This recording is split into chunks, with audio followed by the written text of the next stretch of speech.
দর্শক, স্বাগত আজ দুপুরে। আপনাদের সঙ্গে আছি আমি নুহাত সাওম। সবাইকে শুভেচ্ছা জানিয়ে শুরু করছি আজ দুপুরের আজকের আয়োজন।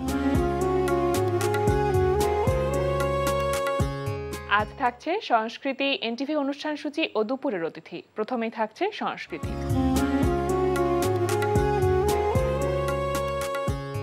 ধানমন্ডি শফিউদ্দিন শিল্পালয়ে অনুষ্ঠিত হচ্ছে শিল্পী রিপন কুমার দাসের একক চিত্রকলা প্রদর্শনী এক্সেন্ট। প্রদর্শনী চলবে 29 এপ্রিল পর্যন্ত। এবার এনটিভি অনুষ্ঠান সূচি। এবার জানিয়ে দিচ্ছি এনটিভির আজ রাতের বিশেষ বিশেষ অনুষ্ঠানগুলির সময়সূচি। সন্ধ্যা 6টা 45 থাকছে খেলাধুলা বিষয়ক অনুষ্ঠান গ্যালারি।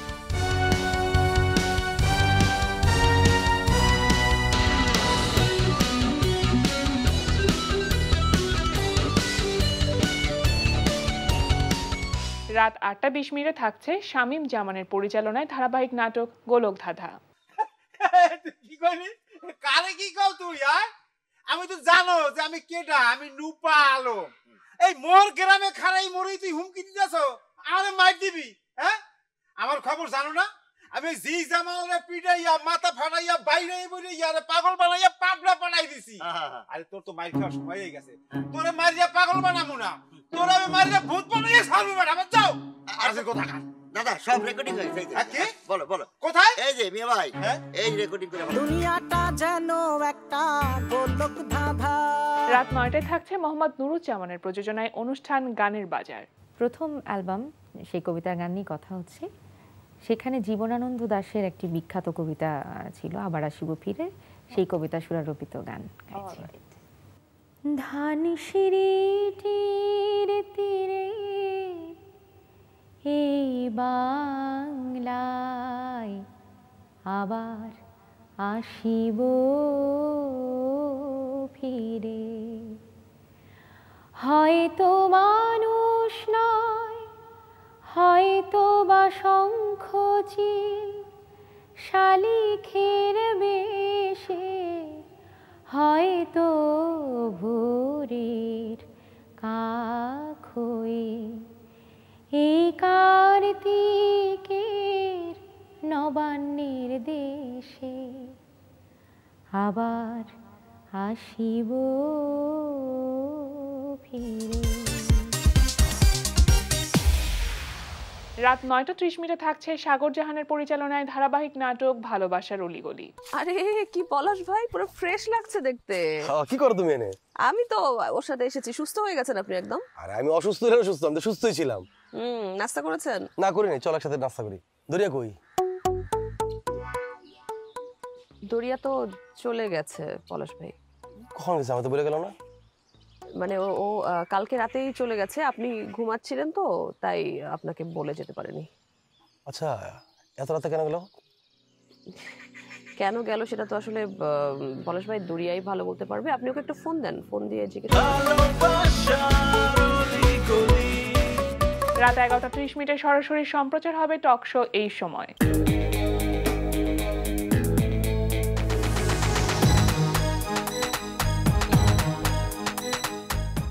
এই ছিল এনটিভির আজ রাতের বিশেষ বিশেষ অনুষ্ঠানগুলির সময়সূচি। বিকাশে কম খরচে ক্যাশ আউটের লিমিট বেড়ে 50,000, প্রিয় এজেন্টও 2টা। এবার দুপুরের অতিথি।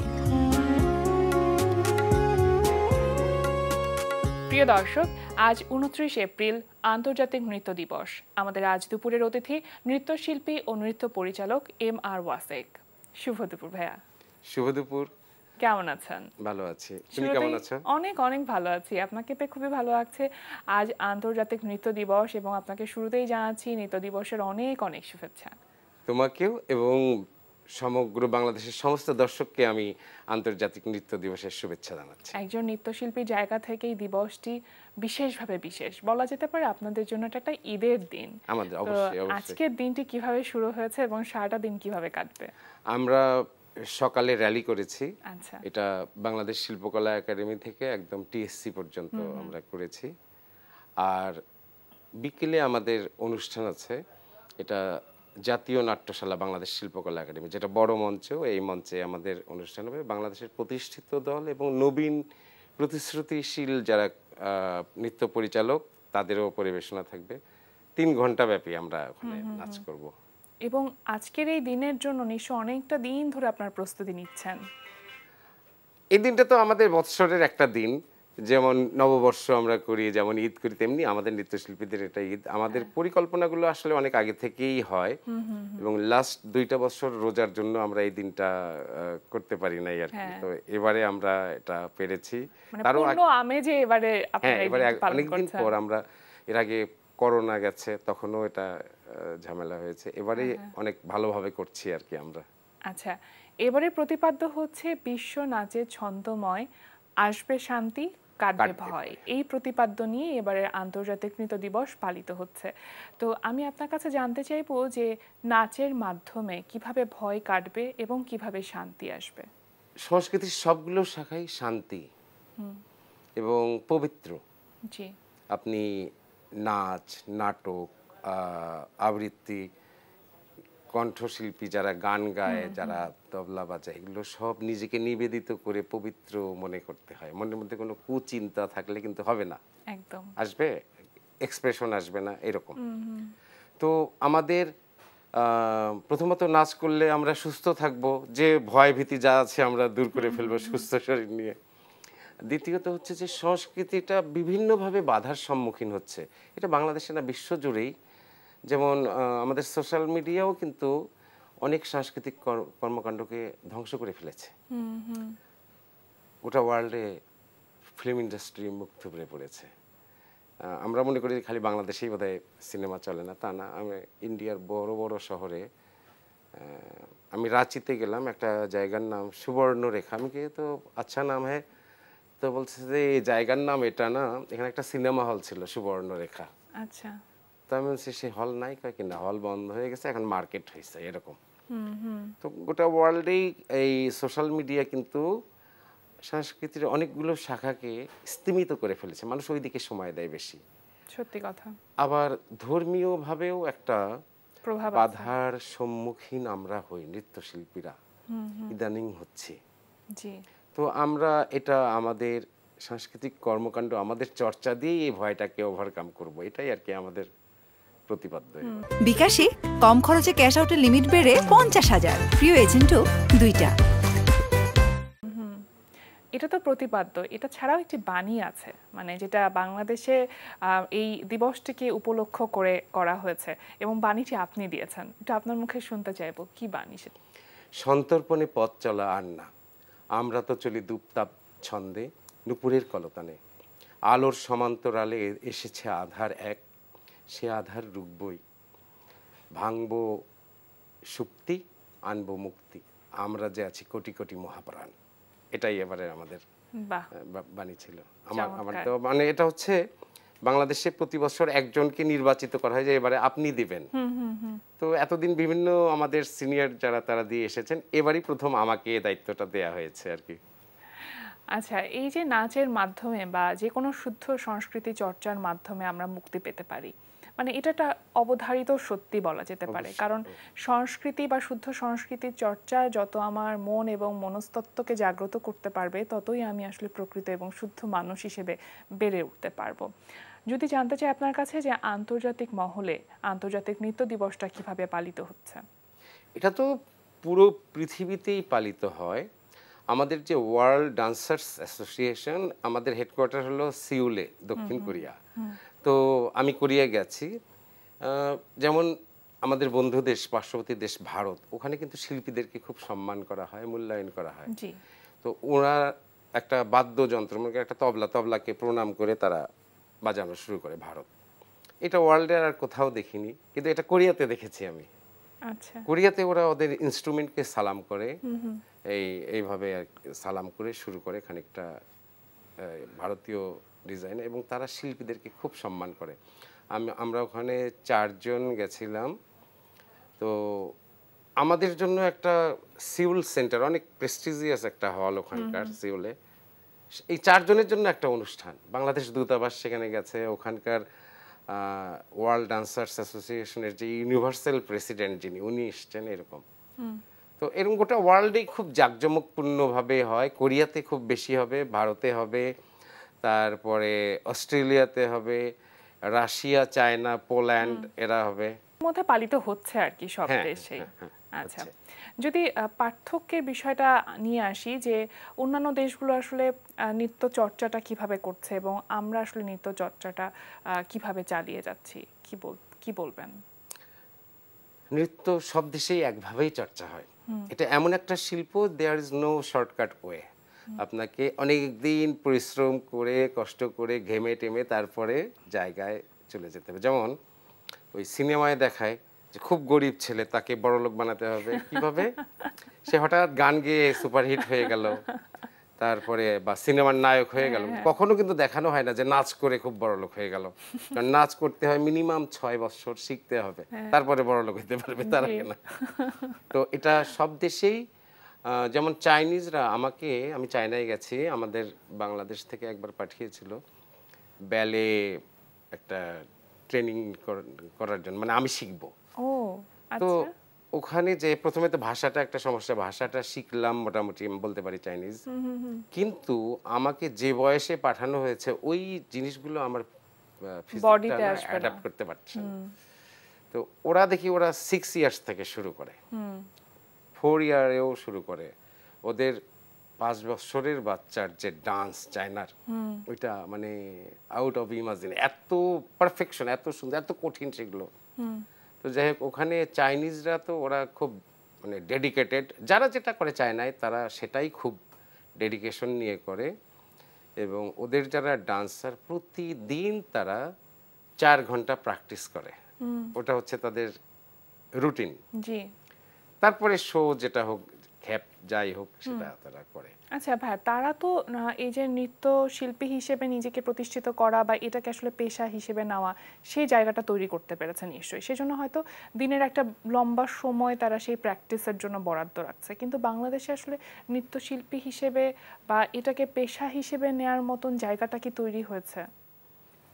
খানিকটা তৈরি হয়েছে, মানে আমি খুব হতাশাবাদী না। যেমন বাংলাদেশের বিভিন্ন ইংলিশ মিডিয়াম স্কুলগুলোতে একজন করে ডান্স টিচার নেওয়া হয়। তারপরে আর্মিদের যে প্রতিষ্ঠানগুলো আছে, can't public college, cadet college, এগুলোতে সবগুলোতে এখন ডান্স টিচার নেওয়া হচ্ছে। এবং বাংলাদেশে 3টে বিশ্ববিদ্যালয়ে ডান্স একটা ডিপার্টমেন্ট হিসাবে তারা রেখেছে, যেখানে অনার্স মাস্টার্স হচ্ছে। জি। ঢাকা বিশ্ববিদ্যালয়ে, শান্ত মরিয়ম বিশ্ববিদ্যালয় এবং রবীন্দ্র সৃজন। জি। এরপরে আরো 2টাতে হবে, একটা হলো রবীন্দ্র বিশ্ববিদ্যালয় শাহজাদপুর, ওটার যে ভাইস চ্যান্সেলর আমার ইউনিভার্সিটির 1 ইয়ার জুনিয়র ছিল, ছোট ভাই। তো ওই ওদের ভার্সিটিতে আমি যাব এই 3 তারিখে। ওরা রবীন্দ্র জয়ন্তী 25শে মে করবে এবং ওরা ডান্স ডিপার্টমেন্ট খুলবে। আচ্ছা। তো তাহলে আমাদের 4টা বিশ্ববিদ্যালয় হবে। তো এই বিশ্ববিদ্যালয় ডান্স ডিপার্টমেন্ট খোলা মানে কি, সেখানে মিনিমাম 5-7 জন টিচারকে নিয়োগ দিতে হবে। এগুলো কিন্তু সরকারি পাবলিক বিশ্ববিদ্যালয়। তো প্রতিটা বিশ্ববিদ্যালয়ে যদি 5 জন লোকের কর্মসংস্থান হয়, তাহলে 20 জনের হয়ে গেল, এবং প্রথম শ্রেণীর কর্মসংস্থান কিন্তু তারা। জি। তো এইভাবে হয়। কিন্তু আমরা মানে যারা আর্টিস্ট, ডান্সার যারা, আমরা একেবারে খুব বেশি যে একেবারে মহাতারকা হয়ে যাব, এই ধরনের সুযোগ আমাদের হয় না। মহাতারকা বনে যাব, এই ব্যাপারটি কখনো ছিল না। তার মানে কি, মানে সেই ফ্যাসিনেশনটা আপনার মধ্যে কখনো কাজ না না করেনি? না, আমরা তাহলে- শিল্পকে ভালোবেসে হ্যাঁ। কাজ করি। আমাকে মানুষ চিনলো কি না, এটা আমি তাহলে কেন আসলে নাচের অঙ্গনটা আপনাকে এত বেশি টেনেছিল, বা সেই ভালোবাসাটাই বা কাকে দেখে সব থেকে বেশি অনুপ্রাণিত হয়েছিল? তো বহু আগের কথা। আমি যখন একদম ছোট, আমার বাবা ঠাকুরগাঁ, আমাদের এই উত্তরের যে ঠাকুরগাঁ, ওখানে এগ্রিকালচার অফিসার ছিলেন। আমার বাবা কিন্তু স্বাধীনতা যুদ্ধের শহীদ। বাহ। তো ওখানে আমরা, আমি বলছি 1970 সালের কথা, মানে আমি ছোট, একটা অনুষ্ঠানে আমার বাবা আমাকে নিয়ে গেছেন। ওখানে পিটিআই স্কুলের বার্ষিক অনুষ্ঠান, ওরা ডান্স করছে, এই ফুলের দেশে কোন ভ্রমর এসে, সে এ কথা নিয়ে যে কানাকানি, এরকম একটা। তো আমার খুব আশ্চর্য লাগছে, ওরা সবাই সাদা ড্রেস পরে নাচ করতেছে, লাইট চেঞ্জ হচ্ছে, নীল হয়ে যাচ্ছে, লাইট চেঞ্জ লাল হয়ে যাচ্ছে, এরকম একটা। তো ওই বাড়ি এসে না আমি ওগুলো এরকম করতাম, হাত টাতগুলো এরকম করছি। তখন থেকে মনে, আর ভিতরে এটা কিন্তু রক্তে থাকে। আচ্ছা। যার রক্তে সঙ্গীত নাই তার হবে না কিন্তু। রিদমটা অবশ্যই থাকতে হবে। কিন্তু পরিবারে কি এমন কেউ ছিলেন যিনি না নাচ করতেন? না, কেউ ছিল না। মানে আমার বাবা এমনি এমনি গান গাইতেন, মানে উনি শিক্ষিত গায়ক ছিলেন না, গান গাইতেন। কিন্তু আমার পরিবারে গান তো দূরের কথা, কালচারাল অ্যাক্টিভিটিসেও কেউ জড়িত ছিল না আর কি। আচ্ছা, তারপরে সেখান থেকে এসে ওখান থেকে না আমি আমার শুরুটা হইলো কোথায়, খেলাঘর বলে একটা সংগঠন আছে, শিশু সংগঠন। তো আমি ছোটবেলায় খেলাঘর করতাম। খেলাঘরের 25 বছর পূর্তি হয়েছিল ঢাকায়, বা ঢাকা বিশ্ববিদ্যালয় বটতলায় 1977 সালে। তো ওখানে আমি গাইবান্ধা থেকে অংশগ্রহণ করেছিলাম। মানে তখন নাচ ওইভাবে শিখি নাই, একজন আমাকে কোনো রকম একটু দৌড়াদৌড়ি হাঁটাই শিখেছে। সুকান্তের রানার যে কবিতা আছে, একটা গান হিসেবে, রানার ছুটেছে তাই ঝুনঝুন ঘন্টা বাজছে, ওটা নাচ করেছিলাম এবং আমি ওখানে প্রথম স্থান অধিকার করেছিলাম। এবং তখন বাংলাদেশের মহিলা ও শিশু বিষয়ক মন্ত্রী ছিলেন মিসেস ফিরোজা বারী, ওনার কাছ থেকে আমি পুরস্কারটা নিলাম। এবং ওই সময় একটা শিশু চলচ্চিত্রের শুটিং হচ্ছিল, তারা আমাকে একটু ওই ছবিতে একটু সুযোগ দিল, এমিলের গোয়েন্দা বাহিনী ছবি, বাচ্চাদের ছবি, মানে ওই আমাদের গাইবান্ধার টিমটাকে একটা গানে আর কি। আচ্ছা, এরকম। তো ওই তখন থেকে খুব উৎসাহ, পুরস্কার পাওয়ার পরে তো আরো উৎসাহ বেড়ে গেল। 77-এ আমি ক্লাস 6-এ পড়ি। তো এই তো তারপর মানে কোন গুরুজিদের কাছে আপনার শেখা হয়েছে? আমার প্রথম হাতে খড়ি হলো আব্দুল হাসিব পান্না, উনি রাজশাহীর। আর আমি আমার কম্পোজিশনে যাকে ধারণ করি, মানে আমার গুরু, যে আমার প্রধান গুরু বলবো, উনি হলো শামীমা রানীপা। ওনার কাছে আমি দীর্ঘদিন শিখেছি, ওনার সাথে অনেক অনুষ্ঠান করেছি আমি। আচ্ছা, এছাড়া বেলায়েত হোসেন খান, শফিকুর রহমান, এনারা আমার গুরু। আচ্ছা। তো নাচ হচ্ছে একটা গুরুমুখী বিদ্যা। আপনি যে সময়টাতে নাচ শিখেছেন সেই জিনিসটা অনেক বেশি প্রবল ছিল। এখন তো আপনি নাচ শেখাচ্ছেন, আপনি একজন নৃত্য পরিচালক এবং নৃত্যশিল্পী তো বটেই। তো সেই জায়গাটা আসলে কোথাও কি একটু কমতি বলে মনে হয় কি, যে গুরুমুখী চর্চাটা একটু কমেছে? এটার কারণও আছে, আমি এটাকে নেগেটিভ ভাবে নিব না। আমরা যখন শিখতাম, তো শামীমা রানীপা আমার গুরু, ওনার ক্লাস ছিল মগবাজারে, আমি থাকতাম রাজাবাজার। তো ওই সময়টা না এরশাদ ছিল প্রেসিডেন্ট, খুব আন্দোলন হইতো, রাস্তায় হরতাল হইতো, গুলি, তারপরে বম্বিং, মানে ওই যে ককটেল বাস্ট করতো ছাত্র। আমরাও ছাত্র রাজনীতি করতাম তখন, মাঝে মাঝে আমরাও ছিলাম সেগুলোতে। তো কোনো কোনো ক্লাস হরতালের দিনে পড়ে যেত। আমার মনে হতো কি আমি মিস করব ক্লাস, না, তো আমি করতাম কি, এই তেজগাঁ দিয়ে রেল লাইন ধরে হেঁটে একদম মগবাজারে যাইতাম। তো একদিন এরকম ক্লাসে গেছি, দেখি যে ক্লাস বন্ধ, তারপরে নিপা আপার বাসায় গেছি। তো বলে তুই আজকেও আসছিস? আমি আপনি যদি 2টা নতুন মুদ্রা দেন আমি তো থেকে বঞ্চিত হব। হ্যাঁ, আর এখনকার বাচ্চারা বলে কি স্যার ভিডিওটা গ্রুপে পাঠিয়ে দিয়েন, আমি দেখে নিব। তারপরে নিজেদেরকে আরো আপডেট করে, বেটার আপডেট করে ইউটিউব দেখে। আচ্ছা, এবং আমরা না এই যে পারস্পরিক একটা বিনিময় যেটা প্রযুক্তির কল্যাণে এখন হয়, আমি মিশরে একটা উৎসবে গেছি। জি। তো একটা কোরিওগ্রাফি আমি ঢাকায় করেছিলাম একটা গানে, রোদ চিনি বৃষ্টি চিনি, মিফতা নামে একজন শিল্পীর গান। ওটা আমার ক্রিয়েশন, ওটা ইউটিউবে আছে। তো মিশরে যে দেখি যে ইজিপশিয়ান একটা গ্রুপ ওই কোরিওগ্রাফিটা কিছুটা ইউজ করছে ওই পদ্ধতিতে। তা আমি আমার স্টুডেন্টদেরকে বললাম যে দেখো তো এটা আমার কোরিওগ্রাফি। ওরা কয় কি না স্যার, এটা ওরা হয়তো নিজেরা করছে। আমি কি না, একদম পুরা গাঁথুনিটা আমার, যদি হয়তো যে একটা এক ঝলক তা না। তারপরে ওকে জিজ্ঞেস করলাম যে তুমি এই জায়গাটুকু কোথায় থেকে করেছো? ওই ইউটিউবে দেখেছি। আচ্ছা, তো ওরা যেরকম আমারটা নেই, আমিও ওদেরটা নেই, আমরা চায়নারটা নেই, ভারতেরটা নেই, আমেরিকা, মানে আদান প্রদান বা বিনিময়টা চলতে থাকে, মানে একীভূত হয়ে গেছে। হ্যাঁ হ্যাঁ হ্যাঁ, সেটাই। শুধু তো নাচের সাথে না, আপনি গানের সাথেও আছেন। গান লেখা এবং সুর করা, এই বিষয়টির মধ্যেও আপনি দক্ষতা অর্জন করেছেন। গানের বিষয়টি কিভাবে আসলো বা কিভাবে? এটা প্রথম শুরু হয় বাংলাদেশ টেলিভিশনে নতুন কুড়ি একটা অনুষ্ঠান হতো শিশুদের। জি। তো নতুন কুড়িতে কিন্তু মানে সবচেয়ে বেশি আমার স্টুডেন্টরা চ্যাম্পিয়ন হয়েছে নতুন কুড়িতে। তো ওখানে যেটা সমস্যা হয় যে লোকনৃত্যের গানগুলো শিশুতোষ হতে হবে, শিশুদের কথা। আমাদের লোকনৃত্যের ভাষাগুলো কেমন, সুজন বন্ধু, রসিক নাগর, চ্যাংরা বন্ধু, প্রীতি, এই ধরনের কথাবার্তা শিশুদের জন্য উপযোগী নয়। তো এখন এই ধরনের কথা, বাপুই চ্যাংরা রে গাছ, তুই যে বাবু চ্যাংরা বন্ধু, কিছুই বুঝিস না, মুইও যে অবলা নারী, এই ধরনের শুধু সমালোচনা আসতে থাকলো যে হ্যাঁ তুমি ছোট মেয়ে। কিন্তু ভদ্র বা মানে পরিশীলিত কথার তো লোকসঙ্গীত হয় না, লোক তো মানে লোকদেরই এটা গান। তখন আমি ভদ্র কথায় কিছু গান লিখলাম, যেটা আমাদের তুমি আমি প্রেম এসব নেই। এবং এই গানগুলো খুব মানে তুমি বিশ্বাস করবা কি না যে আমার কিছু গান আছে বাংলাদেশের চেয়ে ভারতে বেশি হয় নাচ। হ্যাঁ, আমি একটা গেয়ে শুনে একটু। হ্যাঁ, অবশ্যই। এটা খুব মানে ভারতে বাংলাদেশে দুই দেশেই হয়, মানে বাঙালি কমিউনিটি যেখানেই আছে সেখানেই এই গানে নাচ হয়। শুনি দুটো লাইন। ঘিনিতা ঘিরতা ধিতাং নাকারা ঝিজাং ঝিজাং মাদলের ধিতাং ধিতাং ধিতাং ধিতাং বলে ও দক্ষিণা শন শন শন শন চঞ্চল চঞ্চল বইল ওই ঝর্ণা বুঝি নাচে তার পায়ের খাড়ু বাজে আর চাঁদনি রাতে বাঁশরি বাজিল ও দক্ষিণা শন শন শন শন চঞ্চল চঞ্চল বইল ঘিনিতা ঘিরতা ধিতাং নাকারা ঝিজাং ঝিজাং মাদলের ধিতাং ধিতাং ধিতাং ধিতাং বলে। এটা আর কি স্থায়ীটা এটা।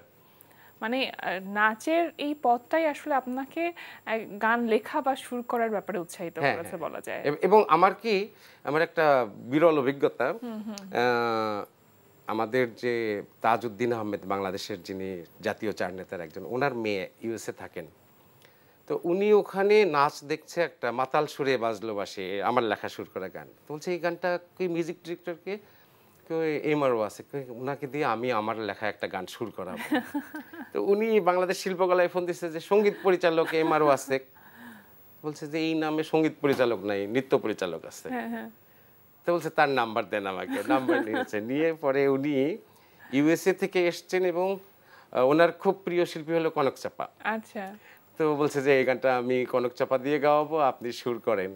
আমি বলছি যে আমি তো এত বড় শিল্পীকে প্রমোট করার মতো অভিজ্ঞ মানুষ না, কনক চাপা অনেক গুণী একজন গায়িকা। তো যাই হোক, পরে আমি সুর করলাম এবং কনক চাপাই গাইলেন এবং উনি খুব সুন্দর গেয়েছেন গানটা। বাহ বাহ, চমৎকার। আপনি অনেকগুলো আসলে বড় বড় প্রজেক্টে কাজ করেছেন। ইভেন এনটিভি যখন শুরু হয় তখন ওটা ছিল এনটিভির থিম সং। হ্যাঁ, থিম সং, সময়ের সাথে আগামীর পথে। এই গানটি সুরকার ছিলেন মকসুদ জামিল মিন্টু এবং বাংলাদেশের সব শিল্পীকে ওখানে ভিজুয়ালি দেখা গেছে, রুনা লায়লা, সাবিনা ইয়াসমিন, অ্যান্ড্রু কিশোর। সেটার কোরিওগ্রাফিটা আমি কোরিওগ্রাফি করেছি। আচ্ছা, সামনের দিনগুলোতে কোনো পরিকল্পনা আছে বা কোনো গোল আছে? অনেক কিছু তো জীবনে আসলে পাওয়া হয়েছে, অপ্রাপ্তির জায়গাটা কিছু আছে কি?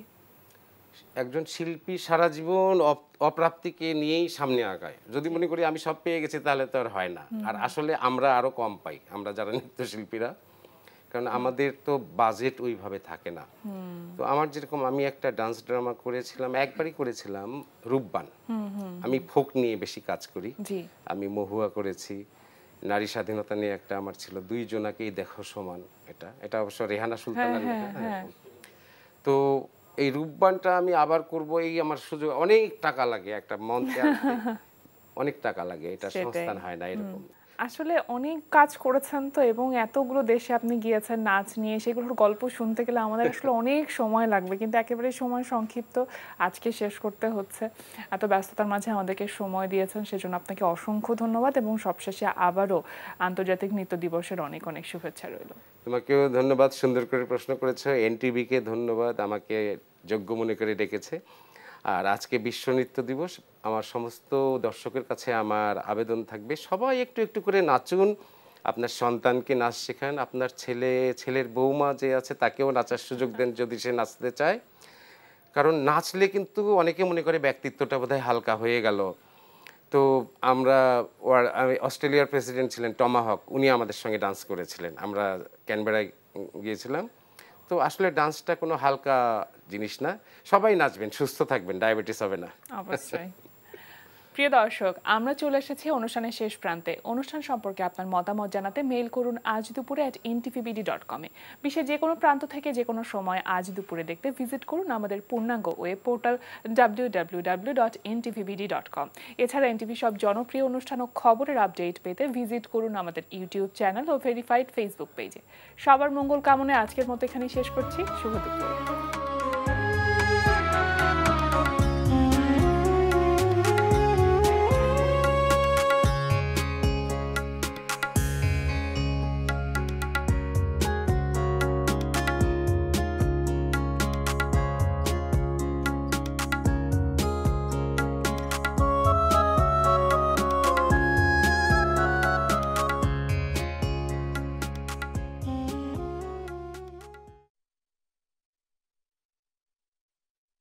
বিকাশে কম খরচে ক্যাশ আউটের লিমিট বেড়ে 50,000, প্রিয় এজেন্টও 2টা।